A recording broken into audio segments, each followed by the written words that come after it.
Hello. आज हम लोग लेखपाल परीक्षा में आने वाला chapter cube and cube root के बारे में पढ़ने जा रहे हैं। ये टॉपिक बहुत ही आसान और शॉर्ट होता है। इसके परीक्षा में एक या दो क्वेश्चन ही पूछे जा सकते हैं, क्योंकि इसमें बहुत अधिक टाइप के क्वेश्चन नहीं हो सकते हैं। तो आइए देखते हैं cube and cube root. Cube and cube root. तो इसको पढ़ने से पहले आपको बताना चाहेंगे इसके कुछ महत्वपूर्ण बिंदु या इम्पोर्टेंट पॉइंट्स होते हैं। जैसे कि कोई गिवन नंबर है, उसका क्यूब करना है, तो ये आपको याद रखना है। अगर 0 है, उसका आप क्यूब कर रहे हैं, यहाँ कुछ भी लिखा है तो उसके यूनिट प्लेस पर 0 ही आएगा। गिवन नंबर के यूनिट प्लेस पर अगर 0 है तो उसका जब हम क्यूब करेंगे तो जो भी नंबर आएगा उसमें 0 आएगा। 1 में 1 आएगा, 4 में 4 आएगा, 5 में 5 आता है, 6 में 6 आता है। 0 1 4 5 6। अब जो नंबर हमारे बचते हैं इसके अलावा या 9, तो 9 में 9। क्या देख रहे हैं? जैसे कोई नंबर 0 दिया है, उसका क्यूब करोगे तो 0 आएगा। 1 गिवन है, क्यूब करोगे तो 1 आएगा। 4 गिवन है, क्यूब करोगे यूनिट प्लेस पे 4 आएगा। 5 में 5 आएगा, 6 में 6 आएगा, 9 में 9 आएगा। आपको क्या बताया गया है? कोई गिवन नंबर है, उसका अगर आपको क्यूब करना है, अगर यूनिट प्लेस पे 0 है तो जो नंबर आएगा क्यूब करने पर उसके यूनिट प्लेस पे 0 आएगा। 1 गिवन है तो यूनिट प्लेस पे 1 आएगा। 4 गिवन है तो उसके यूनिट प्लेस पर 4 आएगा। 5 गिवन है तो उसके यूनिट प्लेस पे 5 आएगा। 6 गिवन है तो उसके यूनिट प्लेस पे 6 आएगा। इसी तरह से अगर 9 गिवन है तो उसके भी यूनिट प्लेस पे 9 ही आएगा। अच्छा, इसको अगर हम रिवर्स ऑर्डर में लिख लें कि अगर क्यूब रूट पता करना है तो जो भी नंबर दिया हुआ है उसका क्यूब रूट यानी घनमूल निकालना है। तो 0 का नंबर अगर दिया, यूनिट प्लेस पे किसी के 0 आया है, तो जो हम क्यूब रूट फाइंड करेंगे तो उसके यूनिट प्लेस का डिजिट भी 0 होगा। बस यहाँ पर ये ध्यान देना है कि जब 0 दिया होगा तो 0 के जो नंबर होंगे वो 3 के मल्टीपल में आएंगे। जैसे कोई भी नंबर दिया है, सपोज करो आपका ऐसे करके, और 1 0 है तो ये कभी परफेक्ट क्यूब नहीं हो सकता है। 2 0 है तो कभी ये परफेक्ट क्यूब नहीं हो सकता है। मिनिमम 3 0 होंगे तभी वो परफेक्ट क्यूब होगा। तो समझ में आया कि अगर हमें किसी भी नंबर का क्यूब रूट फाइंड करना है जिसके इकाई का अंक 0 है, तो सिर्फ आप इकाई का अंक 0 देख के नहीं बता पाएंगे ये किसका क्यूब रूट। पहले सबसे उसमें मिनिमम दाहिनी तरफ से 3 0 या 3 के मल्टीपल में 0 होने चाहिए। मतलब 3 गिवन हो या 6 गिवन हो या 9 गिवन हो, तभी वो परफेक्ट क्यूब हो सकता है, नहीं तो हो ही नहीं सकता। इसी तरह से अगर कोई नंबर दिया है, सपोज करो यहीं पर अभी हमने लिख दिया था 1331 या 9261, जैसे कि ये आपका हो जाएगा 110 का क्यूब, यानी इसका अगर हम क्यूब रूट निकालेंगे तो 110 आएगा। आप क्या देख पा रहे हैं कि इसके इकाई का अंक 0 है। और जैसे ये आपने लिखा 9261, तो जब इसका आप क्यूब रूट फाइंड करेंगे तो ये कितना आ जाएगा? 21। क्या देखा आपने कि जो हमारा नंबर दिया था उसके इकाई के अंक पर 1 था, तो जब उसका हमने घनमूल ज्ञात किया तो ये 21 आया। और आप क्या देख रहे हैं कि इसका भी इकाई का अंक 1 है या 1 है। इसी तरह से अगर कोई नंबर दिया है, उसका हमें घनमूल निकालना है, और अगर इकाई के अंक पर 4 आया है तो उसका हम जब घनमूल पता करेंगे तो जो नंबर आएगा उसका यूनिट प्लेस का नंबर भी 4 होगा। ऐसे ही कोई नंबर दिया है, उसका इकाई का अंक अगर 5 है तो उसका जब हम घनमूल निकालेंगे तो उसका इकाई का अंक 5 आएगा। 6 वाले में 6 आएगा और 9 वाले में 9 आएगा। अब ये तो हमारे 6 नंबर हो गए हैं। 0 से 9 में ये 6 नंबर के बारे में आपको बताया गया। अब यहाँ पर ये ध्यान करना है जो बचे हुए 4 नंबर हैं उसमें क्या होता है ये देखना है। तो जैसे 2 है, इसका अगर क्यूब करते हैं तो 8 आता है। 3 का क्यूब करते हैं तो 7 आता है, और 8 का क्यूब करेंगे तो 2 आएगा, और 7 का करेंगे तो 3 आएगा। क्या देख रहे हैं इसमें? एक सिमिलरिटी ये है, अगर कोई नंबर दिया है उसका क्यूब करना है उसके इकाई के अंक पर 2 है, तो जब आप क्यूब करोगे उसके इकाई के अंक पर 8 आएगा, और 8 वाले नंबर का अगर क्यूब करोगे तो उसके इकाई के अंक पर 2 आएगा। यानी कि ये आपस में रिवर्स हो रहे हैं, और ये ध्यान रख लें कि रिवर्स होते किस उसमें हैं, दोनों नंबर का सम 10 होता है। 2 वाले में 8 और 8 वाले में 2, 3 वाले में 7 और 7 वाले में 3। तो अब इसी तरह से अगर कोई नंबर ऐसा दिया है, जैसे सपोज करो 1728, 1728, इसका आपको क्या निकालना है, घनमूल यानी क्यूब रूट। तो जब इसको आप फाइंड करेंगे तो आता है 12। क्या देख रहे हैं, यहाँ पर यूनिट प्लेस का नंबर था 8, जब आपने क्यूब रूट फाइंड किया तो उसका आंसर आया 12, यूनिट प्लेस का नंबर क्या हो गया 2। तो अभी यही बताया गया था आपको, अगर कोई नंबर दिया है और उसके यूनिट प्लेस पर 8 आया है, आपको क्यूब रूट फाइंड करना है, तो उसके यूनिट प्लेस पर जो नंबर आएगा वो 2 होगा। और अगर ऐसे ही कोई नंबर दिया है, जैसे 512 लेते हैं, तो इसका अगर क्यूब रूट फाइंड करना है हमको तो 8 आएगा। तो यहाँ पर क्या था, यूनिट प्लेस का नंबर 2 और हमारा जो क्यूब रूट आया वो कितना हो गया 8। तो अभी हमने बताया था 2 8 और 8 2, 2 वाले में 8 आएगा, 8 वाले में 2 आएगा। अब 2 नंबर बचते हैं 3 और 7। जैसे आपको इसको पता करना है 343, तो इसका क्या आता है 7। और अभी जैसे 3 का 7 आया और अगर कहीं पर 7 दिया है तो आपका क्या आएगा, जैसे नंबर दिया है आपका 2197, तो इसका अगर क्यूब रूट फाइंड करेंगे तो क्या आ रहा है 13।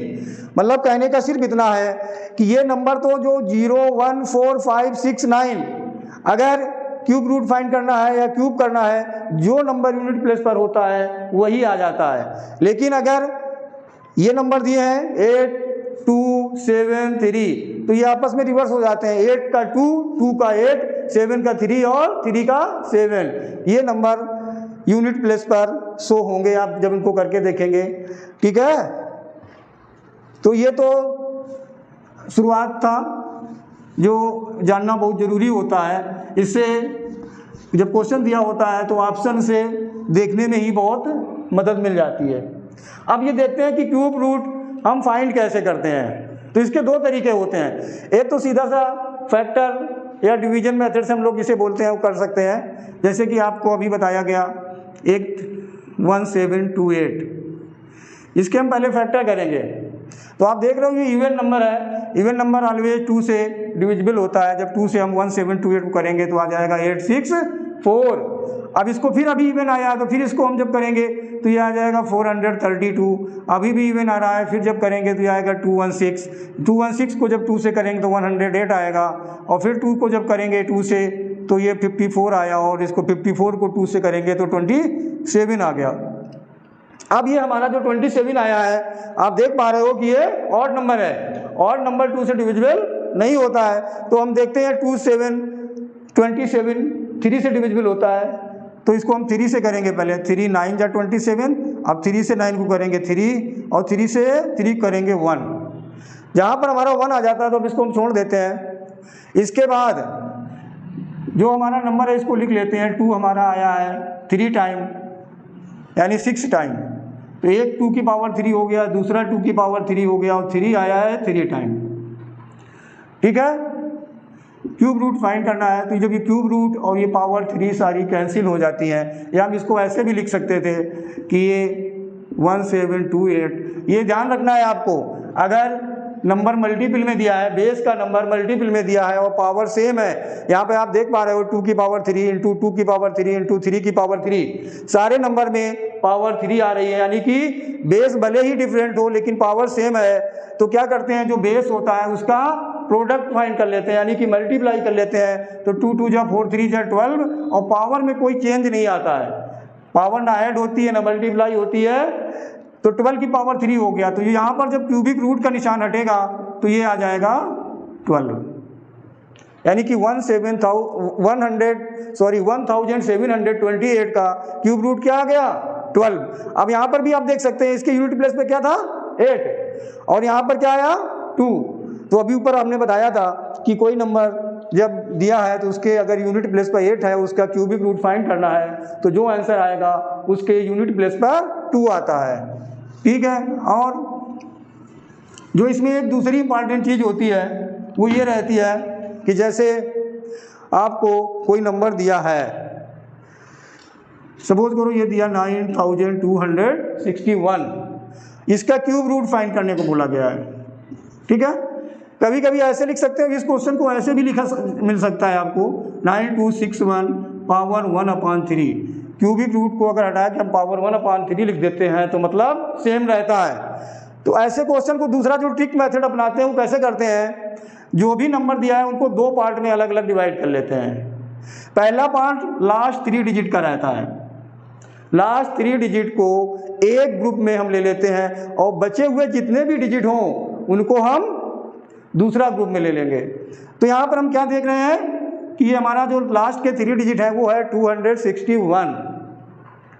तो 261 दोस्तों अभी मैंने बताया था आपको कि अगर नंबर गिवन, जो भी नंबर गिवन है, अगर उसके यूनिट प्लेस पर 1 आया है तो उसका जब हम घनमूल पता करेंगे या क्यूब रूट फाइंड करेंगे तो उसके यूनिट प्लेस पर 1 आएगा। तो आपने क्या लिख लिया 1। अब इसके बाद हमारा जो रिमेनिंग या शेष नंबर बचा है या शेष ग्रुप जो बचा है उसमें एक ही डिजिट है, ये कितना है 9। तो ये देखते हैं ये किन दो नंबर के क्यूब के बीच में आता है।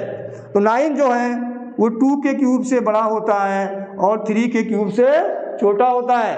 तो हमें सिर्फ इतना करना होता है, ये कि पता कर लिया जो 9 है वो 2 और 3 के क्यूब के बीच का नंबर है। तो इसमें से जो स्मॉलर नंबर होता है वो हम यहाँ पर लिख लेते हैं। तो ये कितना हो गया 21।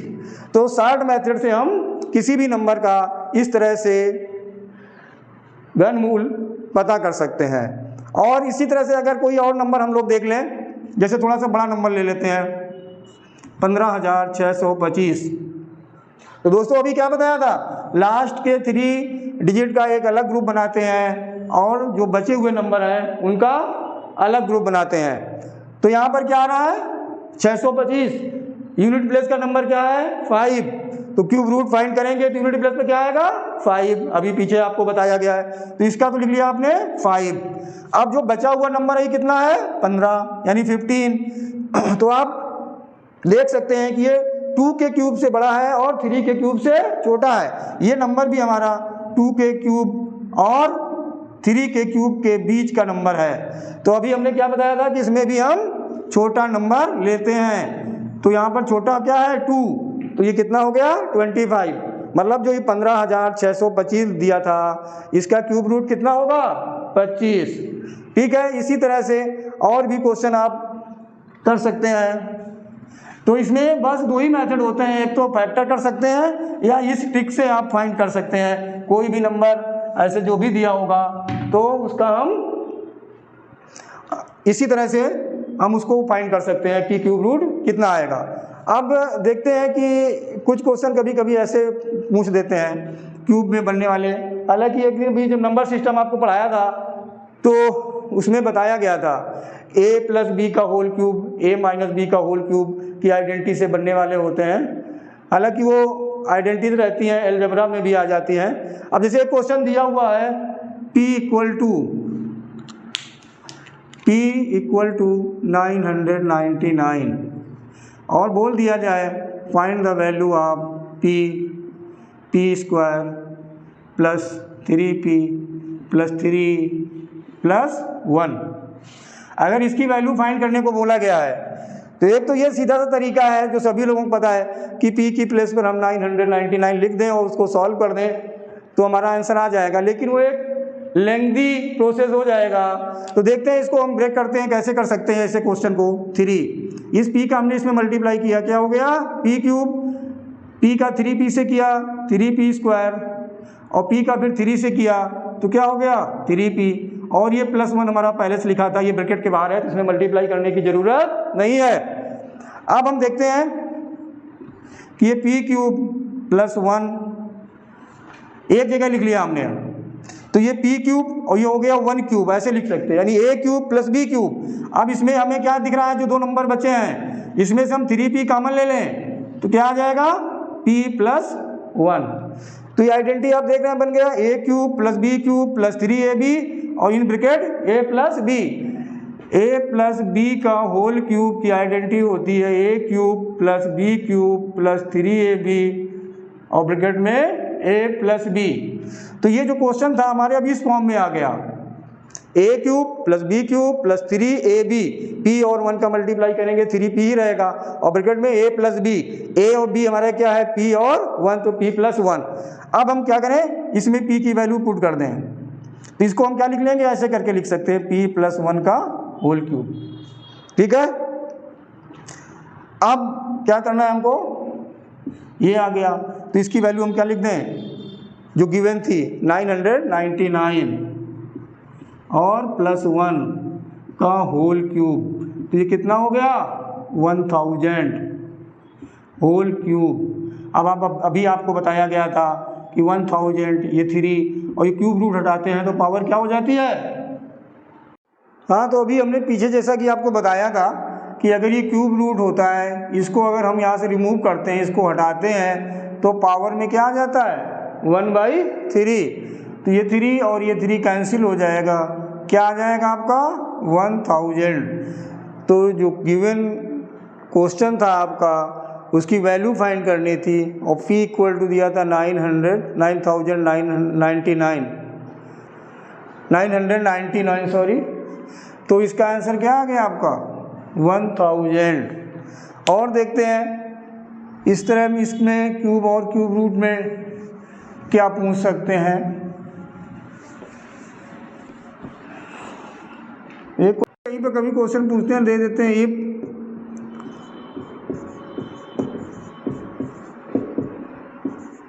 ये दे दिया, इसकी वैल्यू ये दे दी गई आपको। ठीक है, 1,75,616 इक्वल टू दिया है 56, मतलब इसका क्यूब रूट 56 दिया गया है और फाइंड करने को बोलेंगे आपको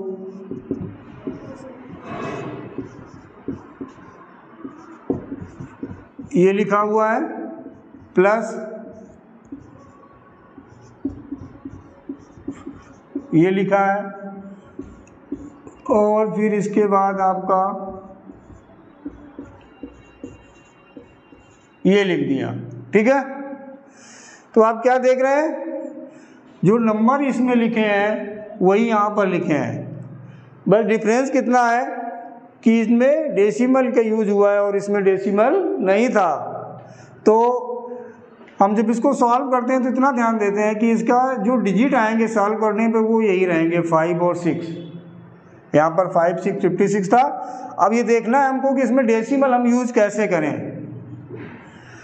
तो यहाँ पर 3 के बाद लगा है, 3 प्लस के बाद डेसिमल का यूज हुआ है। तो आप इतना ध्यान रखें कि जितनी पावर हो आ रही हो, यानी 3 को हम 3 से डिवाइड करें। 3 से क्यों कर रहे हैं, क्योंकि क्यूब का मामला है, क्यूब रूट का। तो ये आ गया 1 प्लेस पर, यहाँ पर 3 के बाद लगा था, 3 को आपने 3 से डिवाइड किया, क्या आया 1, तो 1 डिजिट पर हमने डेसिमल लगा दिया और ये हो गया इतने का क्यूब। अब आगे वाला देखते हैं, यहाँ पर कितने पर लगा है 6 पर। तो यहाँ पर हमारे जो डेसिमल यूज हुआ है 6 प्लस के बाद आया है, तो 6 को हम 3 से डिवाइड करेंगे तो क्या आएगा 2। तो हमको डेसिमल कहाँ लगाना है 2 डिजिट के बाद, तो ये आपने लगा दिया। अब इसके बाद आगे आते हैं तो देख रहे हैं यहाँ पर जो डेसिमल यूज हुआ है वो 9 डिजिट के बाद हुआ है। तो 9 को हम जब 3 से डिवाइड करेंगे तो 3 आएगा, यानी इसको हम यहाँ पर जो डेसिमल है वो हम 3 डिजिट के बाद लगाएंगे। तो यहाँ पर 2 डिजिट थे तो आपने एक 0 लगा दिया, तो अब ये इतने का होल क्यूब हो गया। और अभी पीछे आपको बताया ही जा चुका है कि ये 3 और ये क्यूब रूट खत्म हो जाता है। ये हो गया 5.6, ये हो गया आपका 0.56 और ये हो गया 0.056। ठीक है, अब इसको आप प्लस कर सकते हैं, जो आएगा वही आपका आंसर हो जाएगा। ठीक है, तो आप ऐसे करके चाहें तो ऐसे प्लस कर लें, तो ये हो गया 6, ये 11, ये 12 और ये 6। तो जो ये क्वेश्चन दिया था उसका आंसर हमारा ये आ गया। आपको बस ऐसे जब क्वेश्चन पूछा जाए तो बस यही डेसिमल का यूज़ करना है सावधानी से। और उसको हम कैसे मैनेज करेंगे, देखना है कितने डिजिट के बाद है 3, तो 3 से डिवाइड किया। तो हम ये कह रहे थे आपसे कि इसमें जब भी वैल्यू दी है तो ये तो गिवन होगा, बस इसमें डेसिमल को मैनेज करना होता है कि कैसे करें। तो बताया गया जैसे यहाँ 3 के बाद है तो हम 3 को 3 से डिवाइड किया, 1 आ गया, तो 1 प्लेस के बाद हमने डेसिमल लगा दिया। यहाँ 6 के बाद आया तो 3 से जब 6 को डिवाइड करेंगे तो 2 के बाद आ जाएगा। 9 के बाद अगर आया तो 3 से डिवाइड किया, 3 आ गया, तो यहाँ 3 के बाद आ गया। इसके बाद क्यूबिक रूट्स आपस में सारी पावर और क्यूब कैंसिल हो जाती है और ये सारा इनको हमने प्लस कर दिया, तो जो भी वैल्यू आई फाइनल हमारा वही आंसर हो जाता है। ठीक है, अब इससे देखते हैं एक आध क्वेश्चन और जो इस तरह के पूछे जा सकते हैं। हालांकि ये क्यूब से रिलेटेड होते हैं, नंबर सिस्टम में भी पूछे जाते हैं, तो एक बार हम बता देते हैं। और जैसे क्वेश्चन आपका दिया, सपोज करो 872 into 872 into 872 plus 128 into 128 into 128 और अपान में ये लिख दिया 872 into 872 minus 872 into 128 plus 128 into 128। इस तरह का क्वेश्चन पूछा जाता है और ये बहुत ही आसान है, इसमें कुछ करना नहीं होता है, आइडेंटिटी बेस्ड है। इस क्वेश्चन को ऐसे लिख सकते हैं, कभी कभी ऐसे भी लिख सकते हैं, आपको आसान हो जाएगा अगर ऐसे लिख दिया गया। ठीक है, और इसकी जगह पर आपको ऐसे लिख सकते हैं, अगर कुछ चेंज करेंगे ये तो ऐसे ही रहेगा, इसको ऐसे लिख सकते हैं। ठीक है, इनमें से किसी भी टाइप में लिखा हो तो आपको सिर्फ ये करना है, ये साइन देखना है, ये वाला, ये क्या है प्लस। तो आप इन दो नंबर जो डिफरेंट टाइप के 2 नंबर हैं इनको प्लस कर लें तो क्या आ जाएगा 872 प्लस 128 इक्वल टू 1000। यही हमारा आंसर हो गया। अच्छा, इसमें ऐसा होता क्यों है, ये 3 नंबर दिए ये क्यूब हो गया, ये 3 नंबर दिए ये क्यूब हो गया, ये a स्क्वायर हो गया, माइनस AB हो गया, प्लस B स्क्वायर हो गया। ये ध्यान रखना है, यहाँ जब प्लस होगा तो इस जगह माइनस दिया होगा। तो a cube plus B cube की आइडेंटिटी होती है a plus B, other bracket में a square minus AB plus B square. तो जो सेकेंड ब्रैकेट और नीचे का जो नंबर है वो पूरा कैंसिल हो जाता है, a प्लस B बचता है। तो ये a है और ये B है, इन दोनों को हमने प्लस कर दिया, आंसर आ गया। अब दूसरा क्वेश्चन इसमें पूछ सकते हैं, यहाँ पर माइनस दे देंगे अगर तो यहाँ पर प्लस दे देंगे। तो अब क्या करना है, इन दो नंबर को आपको माइनस कर देना है। 872 माइनस 128 तो ये आ जाएगा 744। इस तरह के ही क्वेश्चन इसमें क्यूब में बनते हैं। और बस इसमें जो आपको बताया गया है कि यूनिट प्लेस के जो पॉइंट्स बताए गए हैं उनको याद रखना है, और जो शार्ट ट्रिक बताई गई है कि कोई भी जो नंबर दिया है उसको 2 समूह में या 2 ग्रुप में डिवाइड कर लेते हैं। पहले 3 डिजिट को एक साथ करके यूनिट का डिजिट पता कर लेते हैं। इसके बाद जो नंबर बचता हुआ है, चाहे 1 डिजिट का हो, 2 डिजिट का या 3 डिजिट का या 4 डिजिट का, ये देख लेते हैं वो किन 2 नंबर के क्यूब के बीच में आता है, तो उसमें से स्मॉलेस्ट नंबर ले लेते हैं। तो इस प्रकार से हम ट्रिक द्वारा क्यूब रूट फाइंड कर सकते हैं। तो क्यूब एंड क्यूब रूट में दोस्तों आज इतना ही। अगर मेरा वीडियो आपको पसंद आए तो इसे लाइक करें, चैनल को सब्सक्राइब करें। धन्यवाद।